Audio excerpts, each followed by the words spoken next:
Vamos ahora a leer la palabra en el libro de los Salmos, en el Salmo 55. Salmo 55, dice así la palabra del Señor.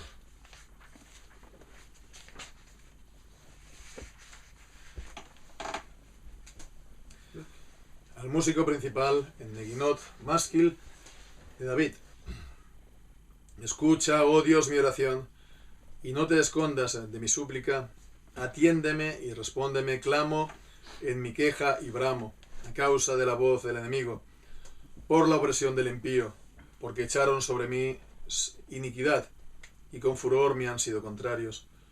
Mi corazón está dolorido dentro de mí, y terrores de muerte han caído sobre mí. Temor y temblor vinieron sobre mí, y terror me ha cubierto. Y dije, ¿quién me diera alas como de paloma? Volaría y hallaría reposo. Ciertamente huiría lejos, muy lejos. Moraría en el desierto, a Selah. Me apresuraría a escapar del viento tempestuoso, de la tempestad. Destruye, oh Señor, divide la lengua de ellos. Porque he visto violencia y rencilla en la ciudad, día y noche la rodean sobre sus muros. E iniquidad y trabajo hay en medio de ella, maldades hay en medio de ella, y el fraude y el engaño no se apartan de sus plazas. Porque no me afrentó un enemigo, lo cual lo habría soportado, ni se engrandeció contra mí el que me aborrecía, porque me hubiera ocultado de él, sino tú, un hombre igual a mí, mi guía y mi íntimo, que juntos comunicábamos dulcemente los secretos, y en la casa de Dios andábamos con la muchedumbre. Sea la muerte sobre ellos, desciendan vivos al infierno, porque maldades hay en sus moradas en medio de ellos. En cuanto a mí, a Dios clamaré, y Jehová me salvará. A la tarde, y a la mañana, y al mediodía oraré y clamaré, y Él oirá mi voz. Él ha redimido en paz mi alma de la guerra contra mí. Pues muchos estaban contra mí. Dios oirá y los quebrantará, el que permanece desde la antigüedad, a Selah. Por cuanto no cambian, ni temen a Dios. Aquel hombre extendió sus manos contra los que estaban en paz con él, violó su pacto. Las palabras de su boca son más blandas que la mantequilla, pero guerra hay en su corazón. Sus palabras son más suaves que el aceite, mas ellas son espadas desnudas. Echa sobre Jehová tu carga, y él te sustentará. No dejará para siempre caído al justo. Mas tú, oh Dios, los hará descender al pozo de la sepultura. Los hombres sanguinarios y engañadores no llegarán a la mitad de sus días, pero yo confiaré en ti. Amén.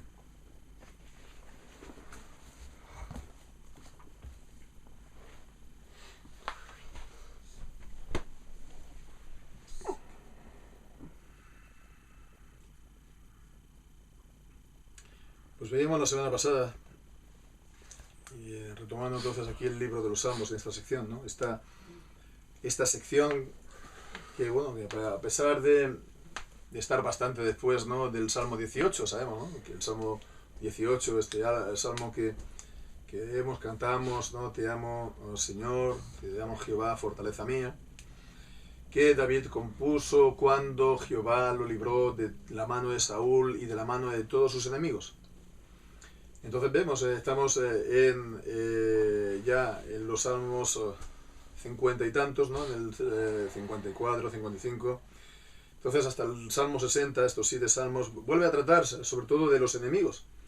Y vuelve a traer entonces a colación estos enemigos,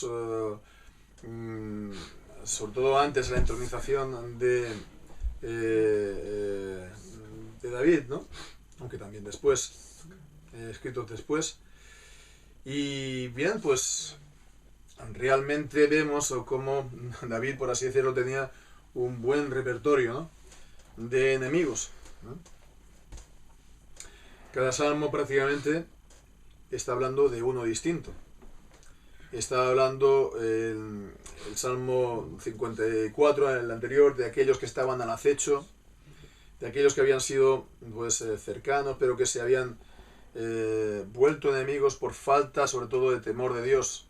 ¿Nos acordamos? Pues en el Salmo 55, sí, va a estar también hablando de los enemigos así en general, pero también al final se va a ir centrando, concretando en un personaje, ¿no? En particular, en concreto. Y bien, pues entonces esto nos recuerda que el dolor puede venir y puede aparecer para nosotros, para los cristianos también, de cualquier lugar. Y a veces de donde menos lo esperamos. Y bien, pues esto no es para que estemos desconfiando continuamente de todos, ¿no? Porque así tampoco se puede vivir. Tener una sospecha, ¿no? De todos y cada uno. No es en el sentido, sino es para que veamos en estos salmos el retrato del dolor que se siente en todas las circunstancias, ¿no? En las peores circunstancias, y una de estas peores circunstancias es esta, la traición de aquellos más cercanos. Entonces, estos salmos, que hemos leído, está presentando este dolor a carne viva. Cuando se vive, pues se pasa por una de las pruebas mayores y uno de los dolores y sufrimientos más intensos. Y si la Biblia, entonces, el libro de los Salmos, lo presenta, tiene ese interés especial a mostrarlo a los creyentes, a nosotros, esta profundidad de los sentimientos de David y de los otros escritores de los Salmos, pues vemos, porque Dios considera que esto es importante. Y que entonces estos sentimientos están ahí, que lo tenemos que tener en cuenta.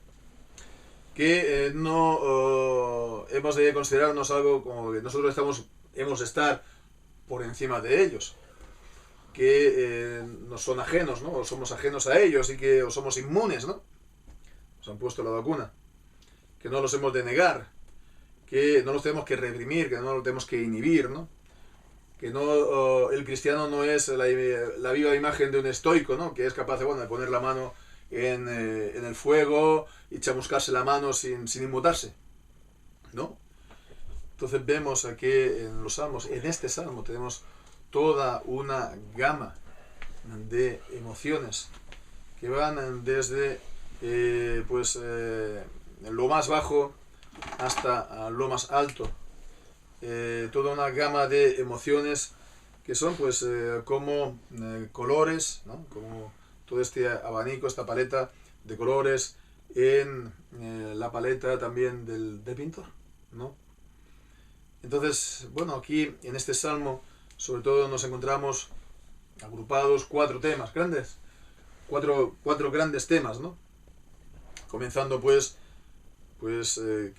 por lo que comienza este salmo, por la descripción, sí, de su dolor a causa de sus enemigos. La descripción de este dolor que él tiene, que él siente a causa de sus enemigos, y comienza entonces por la oración. En los versículos 1 y 2, escucha, oh Dios, mi oración, y no te escondas de mi súplica. Vemos que está, pues sí, interpelando a Dios de esta manera, ¿no? Podemos decir un poco atrevida, ¿no? Porque sí, le dice que le escuche, pero incluso le dice, no te escondas, no te escondas, no te ocultes de lo que yo te voy a decir. Atiéndeme y respóndeme. Porque él tiene una petición urgente.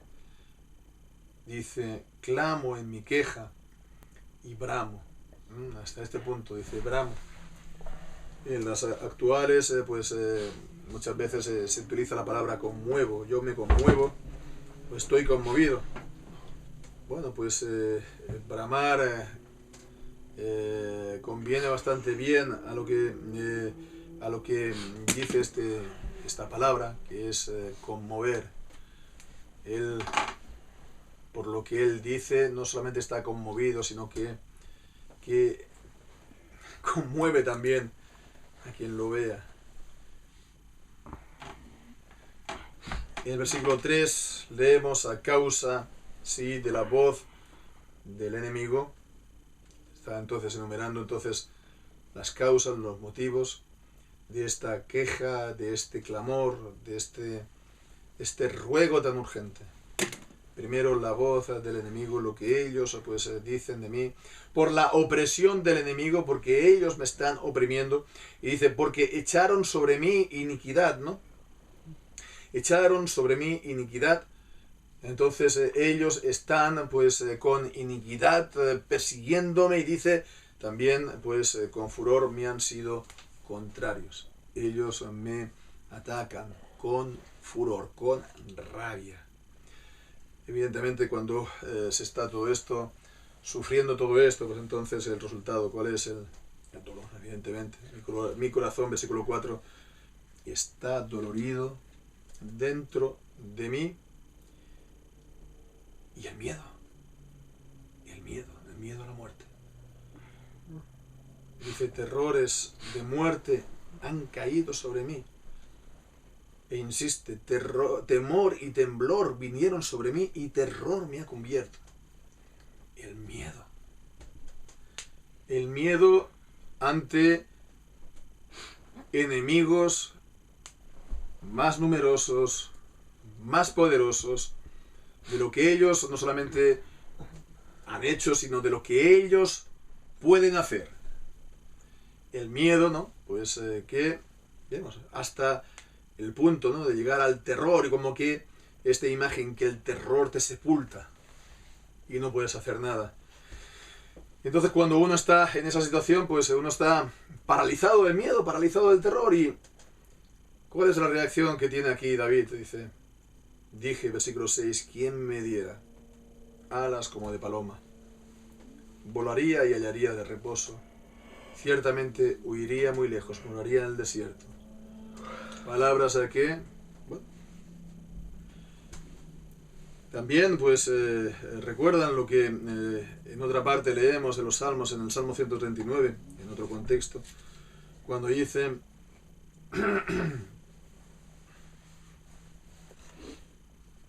139.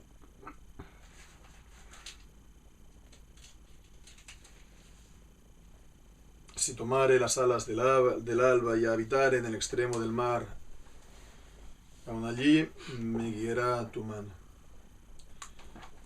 Aquello era, en el Salmo 139, de huir de la presencia de Dios, como si eso fuera posible, de la manera que hizo también Jonás.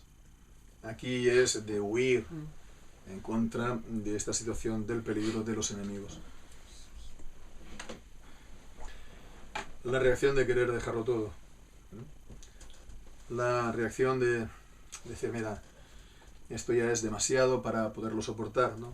Mira, me voy, lo dejo, acabamos ya, ¿no? Entonces eso es el huir, que es también una forma de renuncia, ¿no? Hay gente que se pasa la vida así, no haciendo frente a los problemas o dificultades, ¿no? Ciertamente es lo que ocurre, por ejemplo, cuando se deshacen los matrimonios, ¿no? Que uno deja al otro, huyes, ¿no? Lo dejas, ¿no? Abandonas, ¿no? Es otra forma también de huir. Ya digo, hay gente que pues de una manera o de otra está huyendo, ¿no? Por no afrontar las cosas. Pues a una cosa le sigue a otra y así estamos, ¿no? Pero bueno, entonces vemos esto es en cuanto el primer gran bloque, ¿no? La descripción de este dolor que se siente a causa de los enemigos. Pero en segundo lugar, sobre todo, está describiendo la maldad de los enemigos. Y aquí hace mucho hincapié, lo está describiendo con mucho detalle. A partir del versículo 9 en adelante, vemos, dice, he visto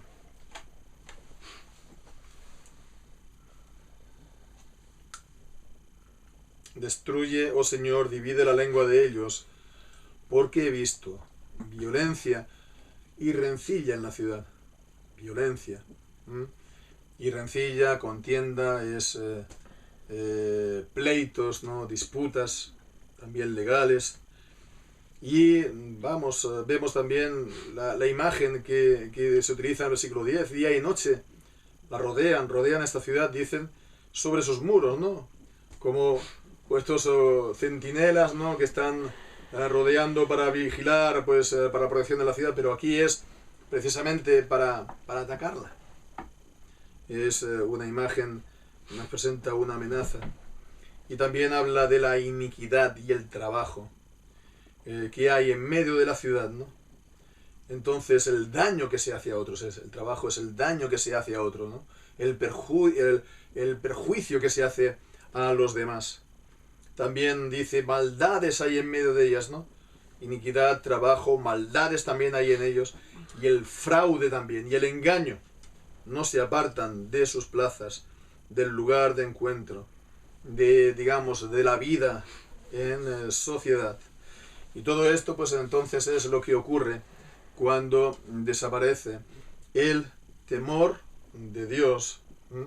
Que el temor de Dios tiene esta función también en la vida de las personas individuales, pero también tiene una parte importante en la vida de los grupos y también de la sociedad. Cuando desaparece el temor de Dios, cuando desaparece el pensamiento de Dios en la mente de las personas, cuando el nombre de Dios no supone ningún freno para nada, cuando pues el nombre de Dios se toma a risa o se blasfema de él sin ningún tipo de problemas, ¿no? Tanto a un nivel de calle como incluso desde arriba abajo por medios de comunicación u otros, ¿no? Cuando desaparece, podemos decir, el papel de la, comillas, religión, ¿no? En la sociedad, ¿no? Entonces se produce un torrente de maldad en la sociedad, ¿no? Y de todo tipo de maldad. De todo tipo de maldad. Para hacer desaparecer el temor de Dios de una sociedad, normalmente pues se plantea las cosas de una manera bastante jocosa, de una manera bastante, entre comillas, divertida, y se plantea sobre todo la cuestión, pues, bueno, pues yo qué sé, de las faldas, del destape, etcétera, ¿no? Que es lo que siempre hemos visto. Y entonces, bueno, como que eso no va más allá, se circunscribe en todo eso, ¿no? Bueno, realmente es así. Realmente es así.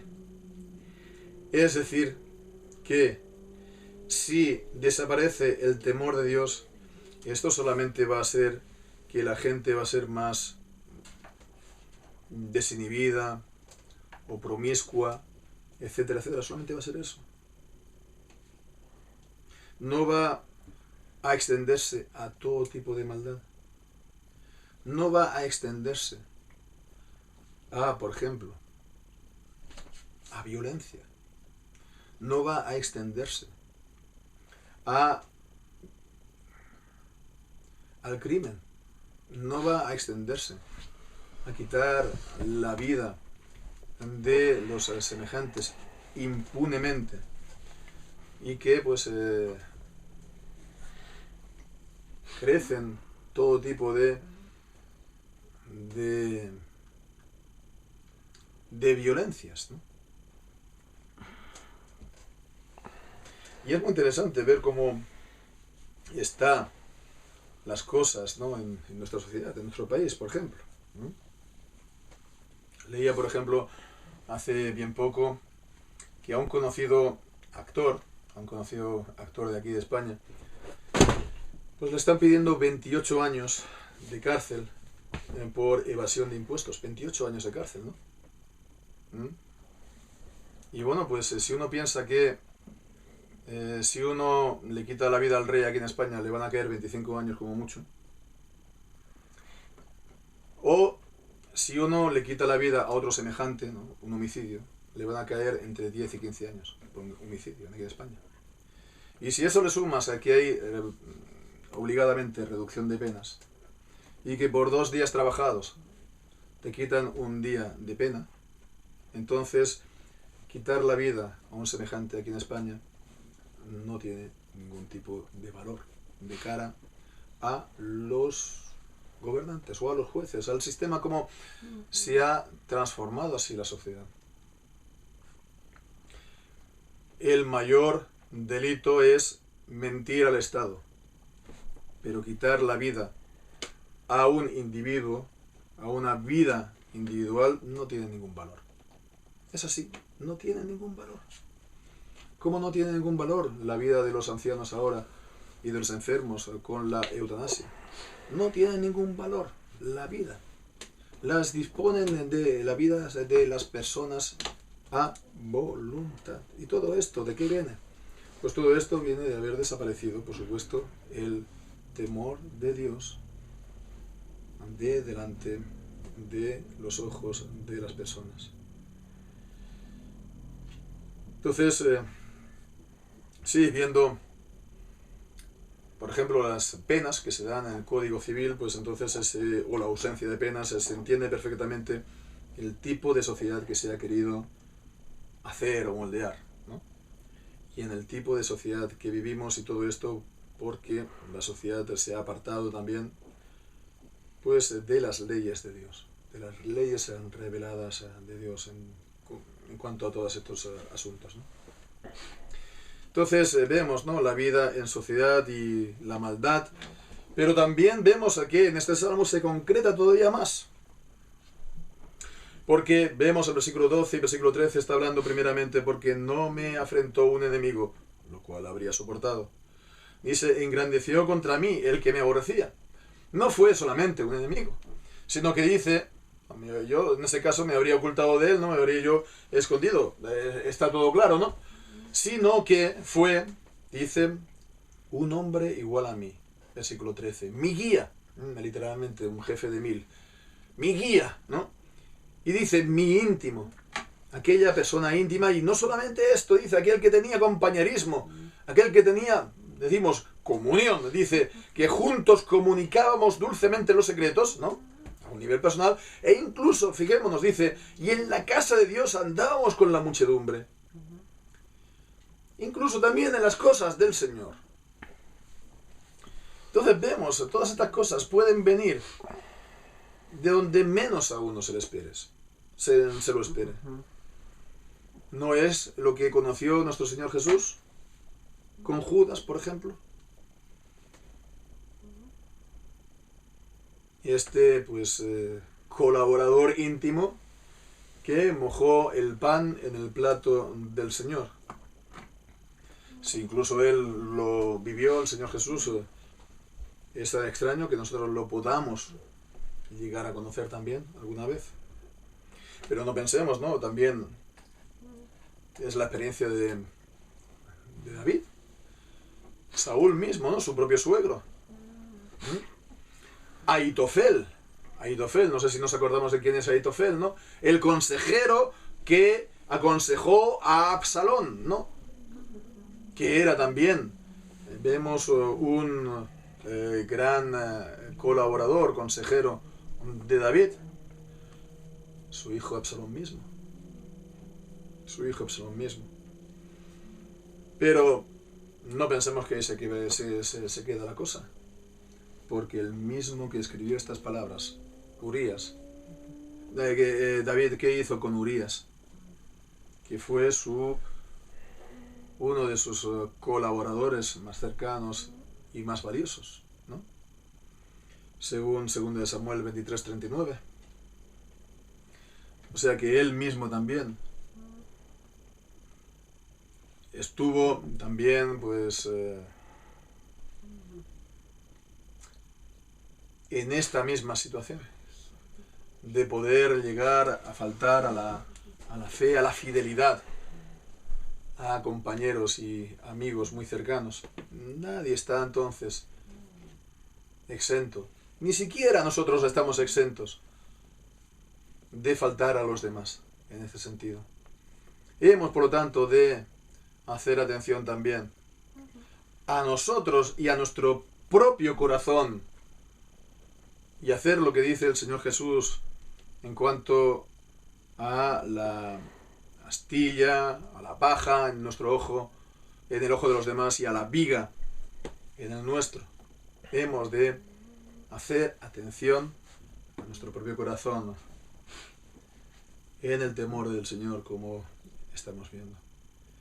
Bien, pues continuando aquí en el texto, el tercer gran tema en este salmo es la demanda de justicia contra sus enemigos. En el versículo 9, ya volviendo un poco atrás, dice, ya vimos, destruye, oh Señor, divide la lengua de ellos, ¿no? Esto de dividir la lengua de ellos, no hemos de ver lo que en el sentido de literal, ¿no? De cortar la lengua, sino esto es una referencia, seguramente, sin duda, a Babel, ¿no? Cuando se hizo la torre de Babel y entonces Dios confundió la lengua de sus oponentes, ¿no? Para que no prosperaran, y así, por lo tanto, lo que le está diciendo es que de esta manera ellos sean confundidos y no prosperen sus planes en contra de él. Esto es una, pero también continúa hablando, sobre todo a partir del versículo 15.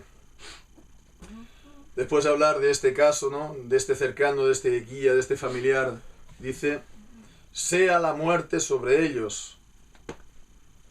Desciendan vivos al infierno, porque maldades hay en sus moradas, en medio de ellos, ¿no? Sea la muerte sobre ellos y desciendan vivos al infierno. Aquí también se puede ver una alusión bastante clara a la rebelión de Coré, aquellos que, se abrió la tierra y descendieron vivos, en la versión del 60, vivos al Seol o vivos al infierno. Bien, pues vemos esta imprecación, ¿no? Se puede decir, pues, es algo cercano a proferir una maldición en contra, orar para que Dios los castigue o para que Dios los maldiga de esta manera.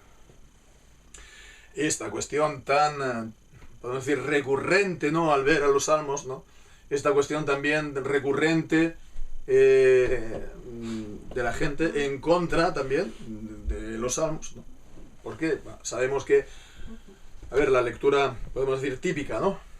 La lectura típica, por ejemplo, en la iglesia romana, papista, o en el mundo, digamos, sí, también incluso anabaptista, dispensacionalista, o también, que vamos a hablar del liberalismo, ¿no? Pues todas estas cosas lo ven con bastante aversión, ¿no? Y dicen, no, mira, esto es lo propio del Antiguo Testamento, pero Cristo vino al Nuevo Testamento y lo corrigió. Esto era, digamos, las cosas anticuadas, ¿no? De estos hombres primitivos, ¿no? Y ahora en el Evangelio ya esto no rige para nosotros porque está corregido, ¿no? Como si la ley de Dios necesitase corrección. Y bueno, a esto todavía se suman también, pues, versiones incluso reformadas, ciertas versiones reformadas últimamente, que ponen estas imprecaciones que, por ejemplo, leemos en los Salmos, ¿no? A una hipotética republicación del pacto de las obras, ¿no?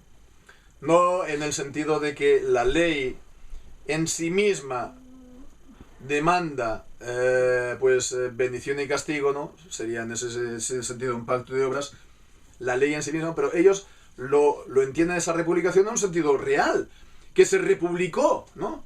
Al entrar en la tierra, y entonces estaban, pues, bajo ese pacto de obras, que ya está también entonces anulado y abrogado en el Nuevo Testamento. Ya no hay pacto de obras, según ellos, ¿no? sino gracia común, ¿no? Y esto es la visión de, sí, Meredith Kline y de ciertos seminarios reformados en Estados Unidos, y que, bueno, se extiende también por esa influencia en el resto del mundo reformado. ¿Mm? Pues bueno, pues nosotros no vemos así estas cosas, no vemos así en absoluto que esto sea algo injusto, o que esto sea algo pues corregido, que esto sea en contra de la palabra de Dios. ¿Por qué? Porque esto no establece ningún conflicto con lo que enseña Jesús en el, por ejemplo, Sermón del Monte. Porque estas palabras que vemos aquí no representan la expresión de una venganza privada. Cuando Jesús en el Sermón del Monte dice, no os venguéis, ¿no? Ojo por ojo, diente por diente, pero vosotros digo, no os venguéis, ¿no? Esta no venganza se está refiriendo a una venganza personal, privada. Y esto estaba también ya dicho en el Antiguo Testamento, ¿no? En Deuteronomio 32, mía es la venganza. Y el apóstol Pablo en Romanos 12 dice, el Señor dice, mía es la venganza. Y dice, no os venguéis vosotros mismos, sino dejad lugar a la venganza, mía es la venganza. Pero la venganza tiene lugar, y hay lugar para la venganza. Pero no es algo personal ni particular, sino que es algo público, ligado al magistrado, a las autoridades. Por eso leemos en Romanos 13 que las autoridades, los magistrados, tienen la espada para vengar, para venganza, para ejecutar el juicio. Entonces, cuando estamos aquí leyendo esto, no estamos aquí viendo un espíritu vengativo personal, sino está orando a Dios a que Él como magistrado, a que Él como soberano, a que Él como juez haga justicia, pues conforme al mal que la gente ha hecho. Eso es el principio de la justicia, la retribución. La retribución. No el mercadeo entre una cosa y lo que se va a dar, ¿no? Lo que se ha hecho y la pena que se va a dar, no. No, eso no es justicia. La justicia es dar conforme al delito. Entonces, Dios no puede pasar por alto estas cosas, porque eso afecta a su justicia. Su atributo de justicia no puede ser quebrantado. No puede dejarlo sin más. Que la justicia campe a sus anchas en el mundo, ni en la vida de las personas. Dejaría de ser juez, dejaría de ser soberano. La injusticia, pues, no puede dejarse pasar así sin más. Cerrar los ojos, ¿no? Como pensando que uno cierra los ojos y ya, porque yo cierro los ojos, ya no existe, ¿no? Bien, pues entonces vemos, está esa implicación y está esa certeza de que va a ser así. En los siglos XVIII y XIX dice, Él ha redimido en paz mi alma de la guerra contra mí. Pues muchos estaban contra mí. Dios oirá y los quebrantará, el que permanece desde la antigüedad. Selah. Es una declaración que es seguro que va a ser así. ¿Por qué? Vemos también incluso también la razón. Dice, por cuanto no cambian ni temen a Dios. Estamos hablando también pues mucho del temor a Dios, pero vemos aquí también del arrepentimiento, porque no hay arrepentimiento. No hay temor de Dios, tampoco hay, por supuesto, entonces arrepentimiento. No cambian, siempre están igual. No ven necesidad de arrepentirse. Ni siquiera por la sentencia que Dios ha hecho conocer ya de antemano a aquellos impenitentes que continúan entonces en sus pecados.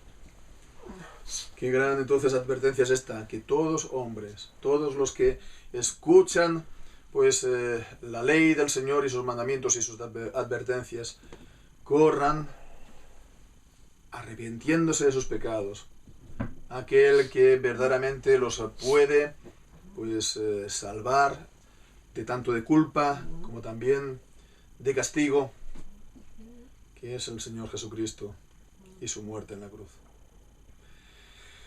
Bien, pues por último vemos el cuarto y último tema, la declaración también de ese corazón de David, del salmista, para con Dios, de su devoción a Dios y de su fe a Dios. Versículo 16, en cuanto a mí, todo esto es en cuanto a los enemigos, pero en cuanto a mí, dice, a Dios clamaré y Jehová me salvará.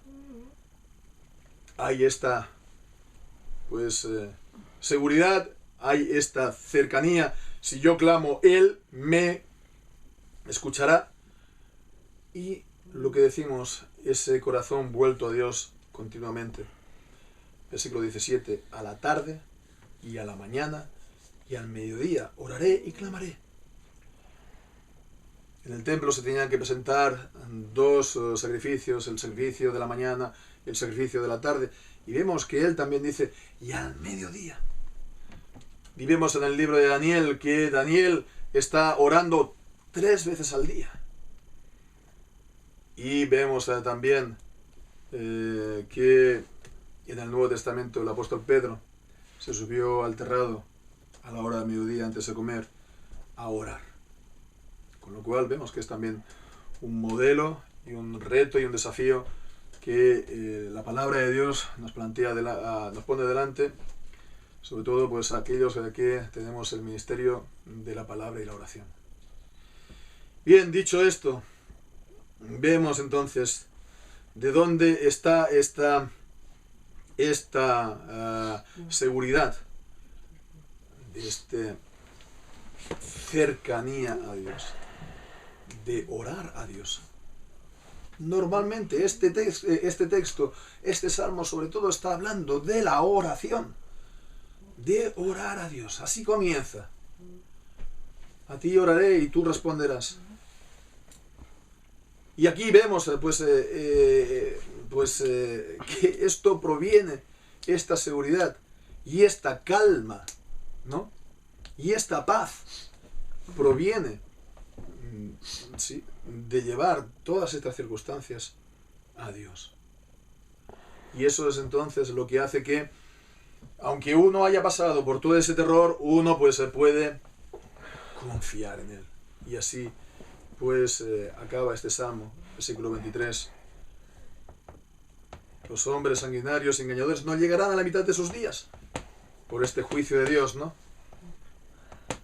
Y aquí vemos que esto es el precepto de lo que tendría que ser por los magistrados. Los sanguinarios tendría que ser así. Pero dice, yo confiaré en ti. Está hablando entonces a Dios. Vemos. Ya no está hablando acerca de Dios, sino está hablando a Dios. Pero yo confiaré en ti.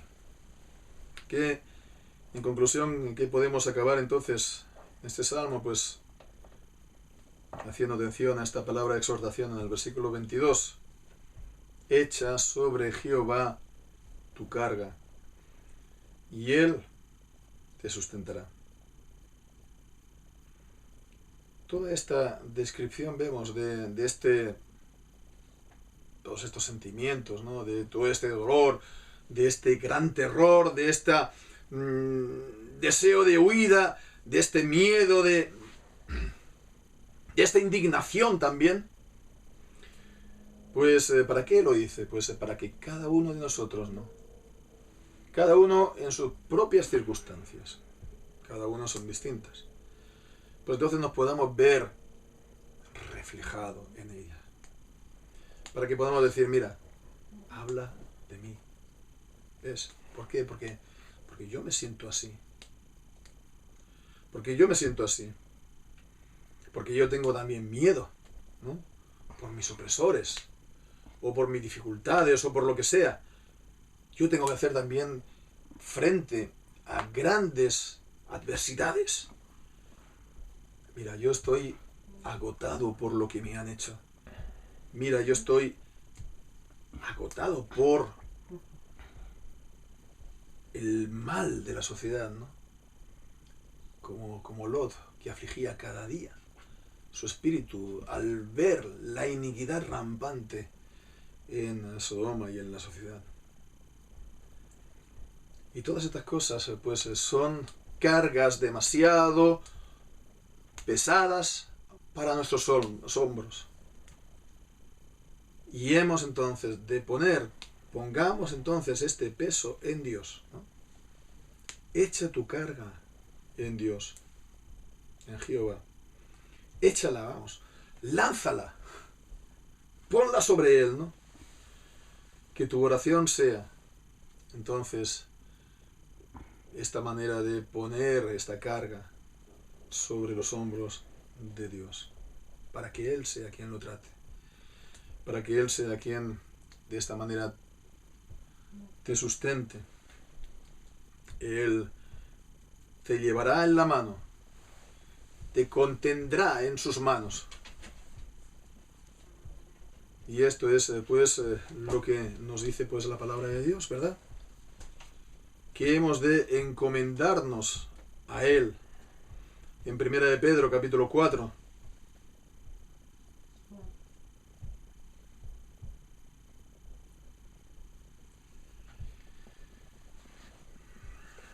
Cuando dice que, amados, no os maravilléis por el fuego de prueba que ha venido entre vosotros para probaros como si alguna cosa extraña os aconteciera. Antes bien, dice, gozaos por cuanto sois participantes en los padecimientos de Cristo, para que también en la revelación de su gloria os gocéis con alegría. Si sois vituperados por el nombre de Cristo, sois bienaventurados, porque el Espíritu de gloria de Dios reposa sobre vosotros. Ciertamente de parte de ellos Él es blasfemado, pero por parte de vosotros es glorificado. Así que ninguno de vosotros padezca como homicida, o ladrón, o malhechor, o por meterse en asuntos ajenos, pero si alguno padece como cristiano, no se avergüence, sino glorifique a Dios en este caso. Porque es tiempo de que el juicio comience por la casa de Dios. Y si primero comienza por nosotros, ¿cuál será el fin de aquellos que no obedecen al Evangelio de Dios? Y si el justo con dificultad se salva, ¿de dónde aparecerá el impío y el pecador? De manera que, dice, de manera que los que son afligidos según la voluntad de Dios encomienden sus almas a Él, como a fiel Creador, haciendo el bien. Encomienden sus almas, poniendo, pues, todas estas cargas en el Señor. Y Jesús, pues, nos dijo que venid a mí todos los fatigados y cargados, y yo os haré descansar. Aprended de mí, que soy manso y humilde de corazón, que hallaréis descanso para vuestras almas, porque mi yugo es fácil y ligera mi carga. Así pues vemos, cuando nos acercamos al Señor y oramos al Señor, nuestros miedos se convierten en seguridades, nuestros terrores se convierten en paz, porque Él es quien lo hace todo, y porque Él no dejará caído al que se confía en Él. Amén. El Señor bendiga su palabra.